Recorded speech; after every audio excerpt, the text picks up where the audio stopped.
Welcome, everyone. Thank you for joining. My name is George Mancheril. I'm a CEO and co-founder of Bespoke Financial, a licensed lender servicing the cannabis industry across the supply chain. I'm joined today by Rashaan Everett of Good Tree Capital and also Sebastian Solano of DreamFields. And for this session, we thought it'd be helpful, Bespoke as a lender servicing the cannabis industry, to chat with some clients that have worked with us for over a year now and really just sort of understand what the path in 2020 has been for them, just given how challenging of a year it's been, and then also understanding what they see specifically as the opportunity going forward, both in their own markets and within the industry overall. So, as a way of introduction, Rashaan and Sebastian. Rashaan, if you wanted to go first, I think it'd be helpful if you can, sort of just start with your background and your unique path into the cannabis industry and sort of, just give an overview of Good Tree. Yeah, sure. So I'm rather new to the formal cannabis industry. We started in 2017. Originally worked in corporate finance, Morgan Stanley, Capital One, and then longer for Accenture, did management consulting and some traveling back and forth to here in San Francisco. So it's my introduction to the Bay Area as a management consultant for Accenture. So spending time in California gave me a great glimpse into the emerging cannabis industry and seeing how licensing was opening up in 2018. And so I was able to raise some money from friends and family. And we started with a medical license out of Long Beach in 2017 and went on to acquire about 7 additional licenses throughout the state and quickly on our path to vertical integration and really carving out market share. Great. And next, of course, we have Sebastian Solano of DreamFields. Sebastian, do you want to introduce your background and sort of DreamFields in its current state? Sure. Thank you, George, and nice to meet you, Rashaan. I'm Sebastian Solano, born and raised actually in Colombia, and then kind of from Miami as well. I actually came from the music industry. I was in the music industry for about 15 years. And my expertise and passion has always been in like brand building, experience creation, and just, creating that amazing moment for our fans, right? I founded Life in Color, which was at one point one of the largest music festivals in the world, and we toured in 50 countries. It was a beautiful journey. We took it public, did that whole, private side of the business, public side of the business. After 15 years, I decided it was time for a new chapter. We decided to, cannabis was the next big thing. Same partners that I launched the festival stuff with, we came on and, we're all best friends, and we came and we did the same thing with cannabis. We created DreamFields. So the idea with DreamFields is to basically, it's a holding company or an umbrella company, right, that houses, world-renowned brands and, just amazing experiences in the cannabis industry. So right now, our household brand is Jeter. It's the one brand that we've launched into the market. And then, obviously, thanks to Bespoke and, the hard work from everybody in our team, we've taken it to one of the top pre-roll brands in the country. So, yeah, we're very excited. Yeah, that's great. And actually, that was something I wanted to touch on for both of you, because obviously, the past 2 years have been very transformative for the industry overall, and even just the past 12 months by itself. Rashaan, do you want to just touch on sort of, how your particular focus at Good Tree has changed from when you initially started with your idea to sort of what your current focus is?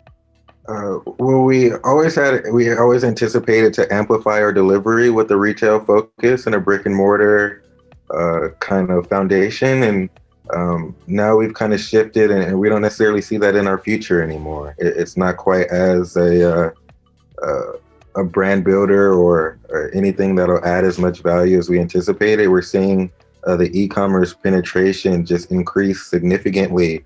There are so many people who have never tried delivery who, made their first order just because that was the only option. And so it really, really helped us get to where we're going in terms of converting dispensary customers to delivery customers. And that's really been our biggest competition is not really the black market or anything else, but just convincing people that they should experience delivery instead of their traditional brick and mortar store.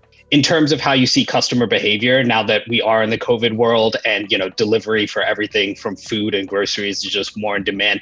Are you seeing any changes in consumer behavior or products purchased or order size, or is it more so just the same consumer activity, just now on an online platform? It's certainly different. And I think the Fed is right about the K-shaped recovery. And so we have essentially two types of customers, like the one that wants like the most value and the most affordable product that they can find. So these are $15, $20 A's. And then there's the other side who don't care about the price at all. And they really just want the most THC and the most expensive exotic flower. And there's really like no in between. It's like either you want to spend $15 an eighth or $60 an eighth. And it's really startling how different, customers and their financial status is. Either you're really, really good or you're not. And so we've been building our product line to complement. Great. And turning it over to Sebastian, sort of same question in the sense of, obviously coming from the music industry and then getting into cannabis, what I'd say are sort of, your current day focuses and sort of, post-COVID, what surprised you over, the past 9 months of 2020 right now? Oh, man. Well, I think there's a lot of things that surprised a lot of us in this past 9 months. I mean, look, obviously one of the things that was pretty remarkable to see is, the cannabis industry being able to stay so strong during this, recession, because obviously it hurt, the overall population of this country pretty heavily on the financial side.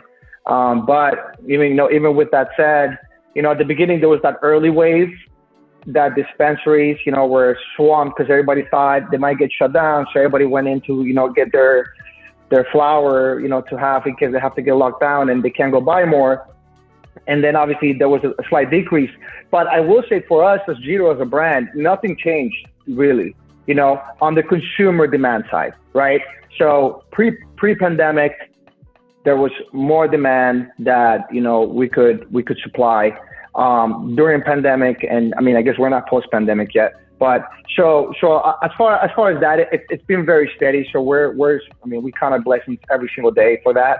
And no, I mean, I think it's amazing to see consumers like continuing to go to stores and continuing to purchase flower. And again, the economic impact has been tremendous on people, and somehow we've been very blessed in the cannabis industry for people to still want to go and buy cannabis. It also shows you just, how important cannabis is to people, whether you're happy, sad, depressed, making a lot of money or not necessarily making a lot of money. Like cannabis it's important to people in their lives.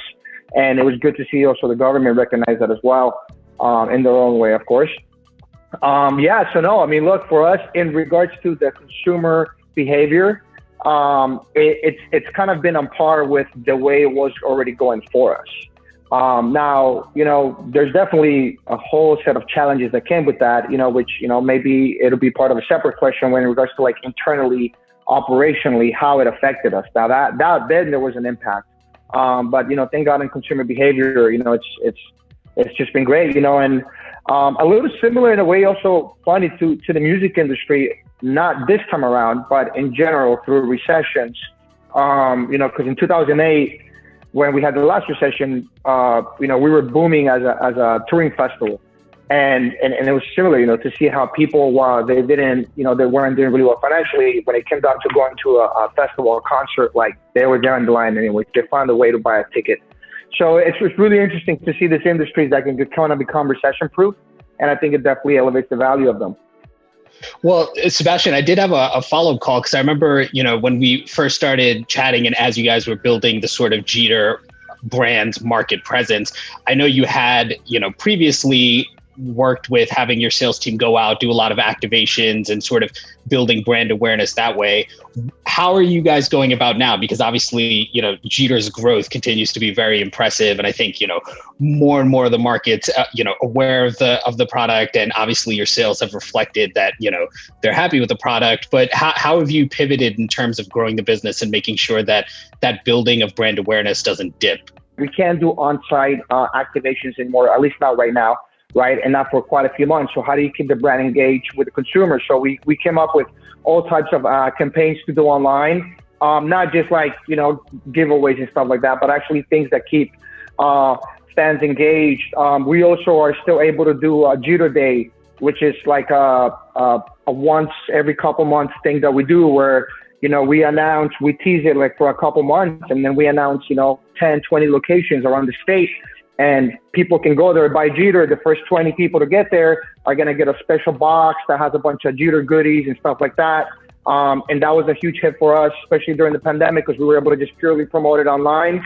And a lot of stores were having, lines, almost a block down the corner, people to come in for Jeter Day, because, we give them that extra value for them to being connected with us online. And then same thing with budtenders, we have to have online budtender educations. We can't be going into stores anymore.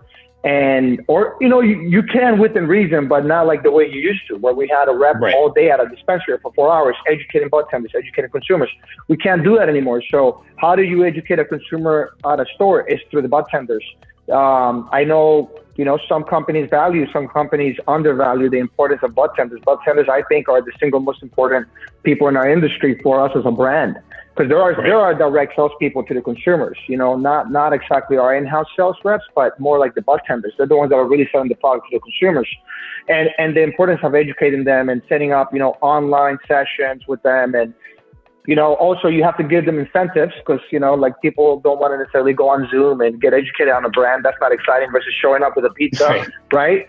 So we come up with like reward programs and stuff like that for attendance for stores. And it's worked, man. It's worked. Again, every day we just count our blessings, and this is definitely pushes you to like think outside the box and get innovative. And so, we're just here and, continuing to progress every day. That's great. And Rashaan, similar question. And obviously, with your focus on direct consumer online delivery, but alongside your own in-house brand, how are you guys going about, whether it's not just marketing yourselves in current areas you service, but also understanding where you want to expand your coverage to and or tell the brand story? How have you guys gone about that? Yeah, it's I guess the complete opposite of Sebastian. I'm really impressed, by the way. We have to talk more about that. Like I said, we don't sell to any stores. So it's like literally all direct to consumer. And so some of those savings and discounts that Sebastian mentioned, we're able to pass on directly to the customer. And so our entire business model is DTC, but with the D as distribution to customer. And so it's just really been about eliminating that middleman, and the distributor sucks up so much value. It's absurd in the supply chain. And so we've been able to really retain customers and market ourselves by collecting the data. So we have over 100,000 phone numbers. Our SMS marketing is tremendous. We're able to segment and understand what type of flower customers buy. So when you get those text messages from dispensaries, describing their promos of the week, ours just know exactly what you're used to buying. So we don't send people that like premium flower. We don't send them stuff about discounts or discounted value flower. People that like extracts and only go for wax. We don't, send them stuff about vapes or blunts. And so really the personalization has really amplified our marketing efforts. And so we have our social as well. We're really active on Weed Maps, and that's a good funnel for us because even if someone calls and asks a question, we keep their phone number. And so we have a chance to market and figure out and give them something that they'll appreciate. And so it's really just about understanding the funnel and really, like I said, giving tremendous price savings to customers and making sure they come back. Great.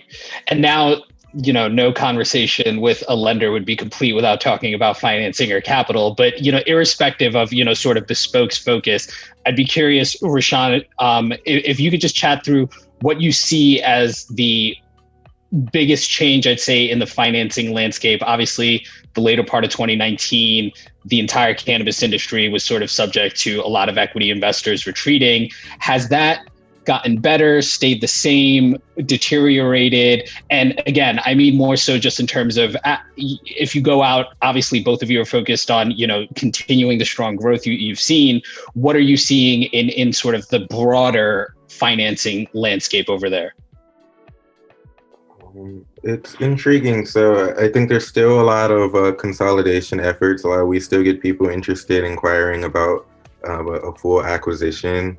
I have seen a lot more debt emerge, so that's actually super, useful for us. So we've had other lenders, obviously the bespoke and the inventory stuff, but it's actually shifted. Either people are trying to acquire or just the debt. And earlier on, it was all equity partnerships. I think people had like their eyes really just green and golden, and everyone wanted to own 20, 30% of your business.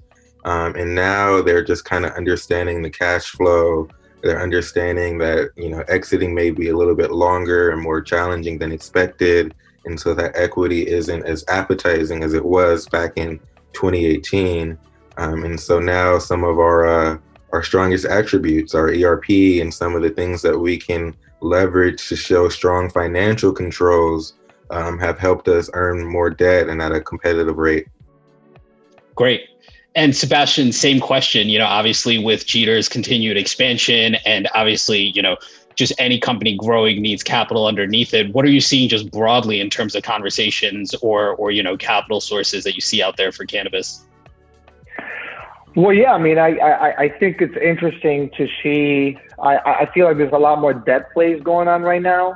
I feel like the equity plays, it's tough to find a meeting ground right now on the equity side, I feel personally, because companies that have made it this far up to now and that are successful, I feel like the way they see their value, it might be difficult for, just a pure investor that just saw the cannabis markets tank, and, you can still buy shares of a company for super cheap on the public side.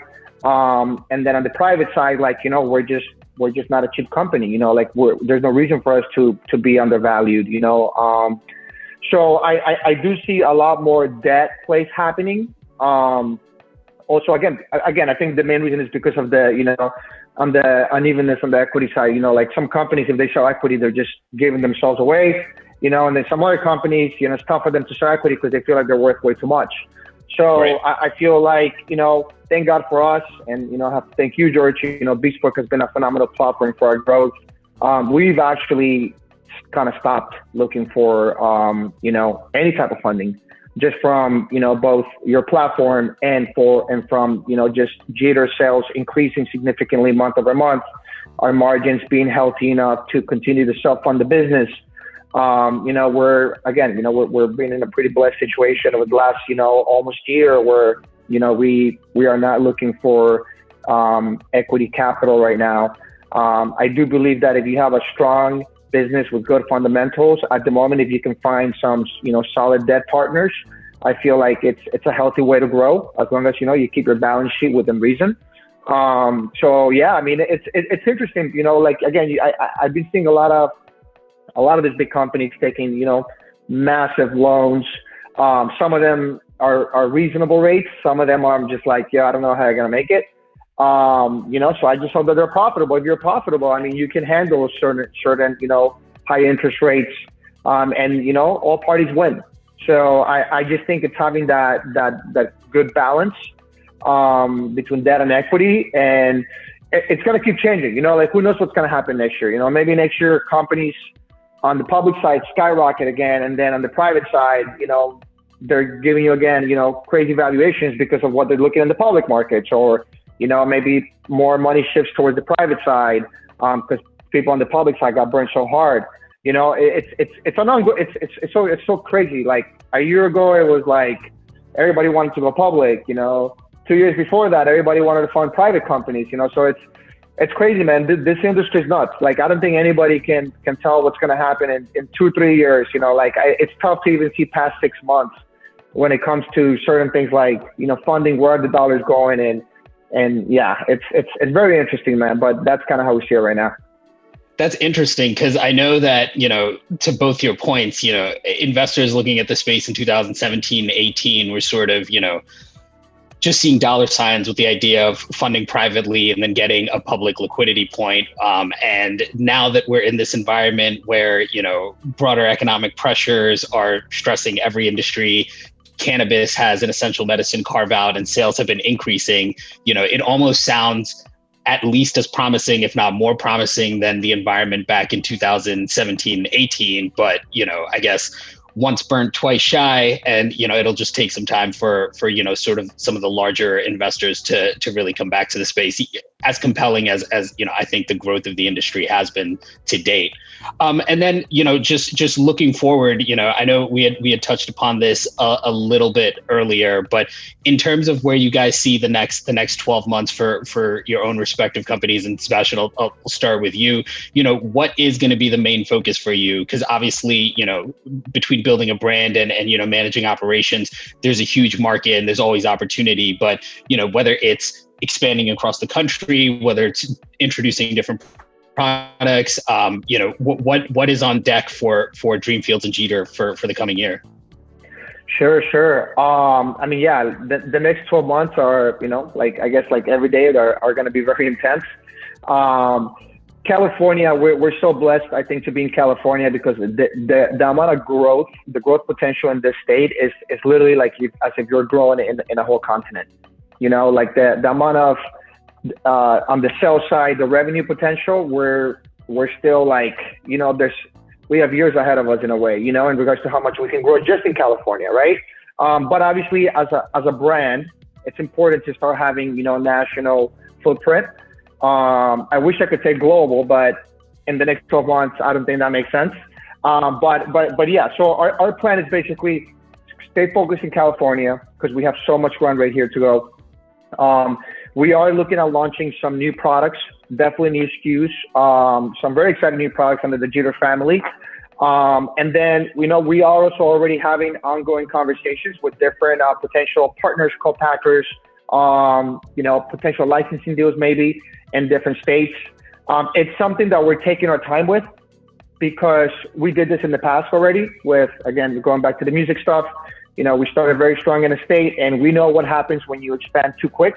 But now we believe Jeter is came to a point where when you're, top 3 in sales and top 2 actually in sales in California, you have a good enough name that you can go into other states and demand the premium and, be well received. However, it's just the dynamics of our industry. It's how expensive is it for us to expand? We have to go buy a license, all this stuff, or we can go find a local partner. But then when you find a local partner, we all know how it is with partnerships in this industry. You got to really get to know the person and the company and make sure that that the cultures are gonna match, right? And those things aren't easy, So I think number one is continue to expand in California because we control it, right? We have our own property. We are developing our property, so infrastructure, unfortunately, in a way, is now a big priority again. So we are building out a 60,000 square foot building. And then an additional 10,000 square foot manufacturing and production facility to continue to support the growth because we're really about to just, start popping out of the windows of our building just from, so much product and inventory. And we want to keep growing every month at an aggressive rate. But yeah, so number one, California for the next 12 months, continue to, be strong in the market, launch our new SKUs. And infrastructure, right? We do have to get back into building infrastructure to fund and support the growth that's coming. And along that, we are already having conversations about an expansion into 1 or 2 states. Hopefully by the first or second quarter of next year, we hope to have one of those materialize. But we're not in a rush. If at some point we feel like it's not right, we're gonna hold it. If we need to be in California for the next year and a half only, and continue to get stronger here to then go and just do our expansion on our own, we will do that. Or if we find a phenomenal partner, that'll be even better, obviously, So we're taking that one cautiously, but at the same time, we're looking to capitalize on opportunity. We would love to be in another state, absolutely. Got it. And Rashaan, same question. What's on deck for Good Tree in the coming year? Wow, Sebastian is very accurate. I mean, California is a great place to be, and I think we're also laser focused on the state. I'm not too intrigued by any other opportunities out of state at the moment. We're constantly analyzing and figuring out, where we should be aiming, where we should be spending our resources in terms of real estate and development. Currently, we have Sacramento coming up and another hub in Palm Springs, and so. For us, it's just about expanding our radius. And so the more customers we can deliver to, the more we can purchase. And it just creates a vicious cycle of buying power, less cost for the customers. And we're able to survive on much smaller margins than some of our competitors because of our technology focus. And so we've built everything in-house. And like I said, especially that ERP and the Salesforce platform that we use, we're able to really be disciplined with our numbers and our margins and just continuing to scale that up. And that does present, obviously my whole take on the industry has been when you start in an industry on the ground floor, there's going to be growing pains, there's going to be challenges. Rashaan, from your standpoint, have you seen any sort of material progress, either during COVID or you starting now looking forward, whether it's on the regulatory front, whether it's on the taxation front? Are you starting to see any sort of support or help or easing of conditions, or has that been rather consistent? It's been rather consistent. It doesn't get easier, we just get better. And so we've been able to iterate and really optimize our dynamic inventory system. And so I started saying, we're located in Montebello, for example, and we deliver all the way to Riverside and then all the way back up to Northridge. And so we're like I said, about a 75-mile radius there and just a huge amount of people. And so we've just been figuring out how to really optimize how much inventory customer or drivers are allowed to leave with per day, how many deliveries they're doing per hour, what type of specials and other things that we can use data-wise to just make it more efficient. And so one example of that is understanding the buying patterns of different areas. And so understanding that in Orange County and Irvine, they're buying things that are different than in Long Beach or in LA. And they may be doing something different in Santa Monica than they are in Redondo Beach. And so we're not just sending each driver with the same set of inventory all throughout the state. We've been able to kind of increase our own efficiency and our own delivery radius, despite of regulators, by really focusing on technology and how we can be more efficient internally. Great. Sebastian, same question, and obviously it can be, either a hyper local or statewide sort of focus, but in terms of the regulation front, taxing authorities, how's your experience been over the past year in terms of better, flat, worse? Well, yeah, I mean, on the tax side, it's definitely and regulation side, it's just a very heavily regulated and taxed industry, The cultivation tax is outrageous. We are very lucky to be in a city that actually appreciates and wants to grow the local businesses that came in and people like us that came in and bought the property, and we invested in the city and in the community. So we do get some breaks locally at the state level, and just overall, I mean, it's kind of a mess. They were supposed to address it. It never really got addressed. The way the cultivation tax is handled, how much consumers are charged an excise tax. I mean, as far as that side, at some point, things need to go back to balance. I understand, it's cannabis, so they feel like, oh, we can just tax as much as we want because people are going to buy it anyways. But at some point, as they can see, I mean, that was one of California's biggest, hurdles in its growth has been, and why the black market is still so big here. It's because of taxation and how poorly it's handled.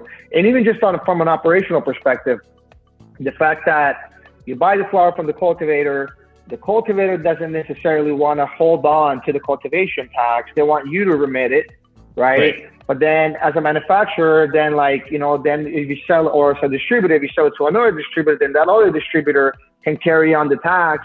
And next thing you know, it's just a messy situation. So I feel like the way the state has set that up makes no sense. and I can't believe it's taken this long for them to even make that change. Because that's something very simple. If the cultivator were to collect the cultivation tax, then nobody would have a question as far as who pays the tax, right? But now sometimes you'll see products switch hands 5 times until somebody pays the tax. And I hope that they pay it. We pay it every time. And that's why we like to just pay the cultivation tax. We almost are getting to a point where we won't buy any product unless they accept our cultivation tax payment. Because it just gets a little messy. We want those things to always be clear.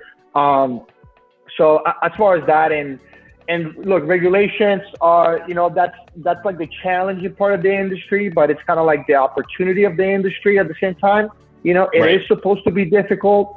I don't necessarily want things to just become easy for everyone, because we work very hard through this whole, I guess you can say, messy first couple of years of, regulating the industry. And if you've been able to figure out, it's because you wanted it that bad. And, so, I mean, look, some things are still over-regulated, like testing. The way the testing is handled is again, something else that doesn't really make a lot of sense. They regulate cannabis more than they regulate, things that are truly harmful for you, like, alcohol, tobacco, and other things, which is, even on the pharmaceutical side. It's just crazy, it's just, but, we're just kind of blessings, man. We're just happy to be here. We found a way to become profitable in this industry and continue to grow. The industry is still in baby stages of where it's going to become in the next 10 years. And yeah, man, I mean, so regulations will keep changing. I do hope that other states open up the way California has opened up on the licensing perspective, where it does allow for companies to grow and compete on from a healthy standpoint. Competition is good for a market. And I think California has done a phenomenal job on that. But I just hope that at least on that side, other states do look at California to say, hey, why is California doing, all these billions in business? It's because, we have, this many licenses, states like Florida that are only assigned, I think, 22 licenses. That's, that come with all this stuff. That's like how you monopolize an industry, and that's not necessarily what cannabis is about. It's about opportunity. It's about giving the chance to the guy that never had the chance, or the guy that decided to leave everything and come in and take the chance. That's what the American dream's about. And I feel like California has done a good job with that. So I do have to be thankful for that. Sure. We're coming up on time here. So I had one last question for you both. And obviously, as you guys have, plans and visions of this growth, there's obviously, you need the capability and the financing and the funding in order to achieve it. But then beyond that, both of you have spoken about doing what you do better and optimizing. So I'm just curious, as you have sort of, the market now after 2 years shifts more towards, metrics that other more established industries are measured against, whether it be profitability or, maintaining your margins, just growing to get scales of economies where if you have a facility that's producing, $100,000 worth of product, how much more do the bottom line unit economics move if you can move 5 times as much volume? So, just curious in terms of, what you guys see forward and how it is that you guys would work towards profitability, whether it's expanding operations and sort of what's required to do that, whether it's on, a financing side or a banking side or just services that other businesses are privy to. Rashaan, if you wanted to take a first stab. Yeah, sure. And I think that's a great question. I think our next step, and you spoke on this before, but scale is so essential, and being able to distribute and reach a critical mass of customers. And so our focus is always on how many customers we're serving, how many deliveries we're performing. We've been around the 2,000 per week mark. We're looking to scale that up to 5,000 per week in terms of completed, finished deliveries. And so it's just about continuing to access the right capital. I think, if we're able to funnel our purchasing and inventory and continue to use Bespoke, that's freed up a lot of capital for us to play in the markets and put cash down for inventory and for properties. And obviously the COD is tremendous, and understanding how we can continue to use that financial engineering, finding whether it's COD or even terms. And there's times we've taken terms and then used a platform to repay the terms, and all of a sudden we have like a 750K surplus that we're able to, reinvest in more inventory and then pay that back down. So for me, in my perspective, it's just about being strict and analyzing opportunities for arbitrage. And especially with the fires and COVID, I mean, we made a really, really large purchase right at the end of August, right when harvest season was coming up. It's looking like that was golden, seeing how many more kind of farms are down and the price kind of not necessarily falling as much as people anticipated. So yeah, just staying well capitalized, being able to buy and understand our needs and model our supply chain efficiently. Like I said, we do our own packaging, and that's been impacted by COVID tremendously, the lead time on some of the vapes that we're manufacturing. So for us, it's just discipline and understanding those KPIs and continuing to measure. And we're really excited about 2021. Great. Yeah, Sebastian, same question, really. Yeah, I mean, obviously, George, Bespoke has been a blessing for our company. And we see it as a, long-term partnership that, we will continue to hopefully keep growing together. It's essential to also, not just to focus on the margins, but, just to find that good balance between, you can't sacrifice the quality of your product, right? But at the same time, you also have to find that good balance where you can have good quality and still make money, because you have to be healthy to pay your bills, right? So staying lean, not over hiring or hiring expensive, has been key for us, right? This is not our first startup. It's actually our third one. So we did learn from the mistakes in the past. From, you get to a point where like you find some success, the next thing you know, like, oh, I want to hire, this guy, achieve that. And then next thing you know, like, you have too much overhead and things are going to happen, like things are good today, but next week, who knows what happens, who knows what the challenge will be. So I feel like you have to be in a position where you can always pivot as a business, in a healthy way. And, we pivoted several times, when we started this, we were always going to be a brand, but before the brand, we were going to build all this infrastructure. It ended up being the other way around. We're building the brand and we built the brand, and now we're going to go back to building the infrastructure. So I just feel like in the way you grow, you have to be very cautious, especially once you start hitting some success. Not necessarily let it get to your head, and stay humble. Keep the company as lean as possible, harvest those profits, reinvest them into growth, like Rashaan was talking about. I think that's huge for us. Like, we buy as much inventory as we can, that we can obviously manufacture from, our cultivators that we've already built long-standing relationships with. So our product is always consistent. I think that's something huge. As you scale, you start to realize that it's a lot more difficult to keep that consistency in your product. If you're buying 5 pounds a week, like we were a couple years ago, this week, we source 150, 200 pounds every couple of days, right? Mm-hmm. And thank God we have found this consistent suppliers that, grow our strains, that they know what we like, they know what our consumers like. So we've developed these long-term relationships and partnerships that are going to be along next to you when you grow.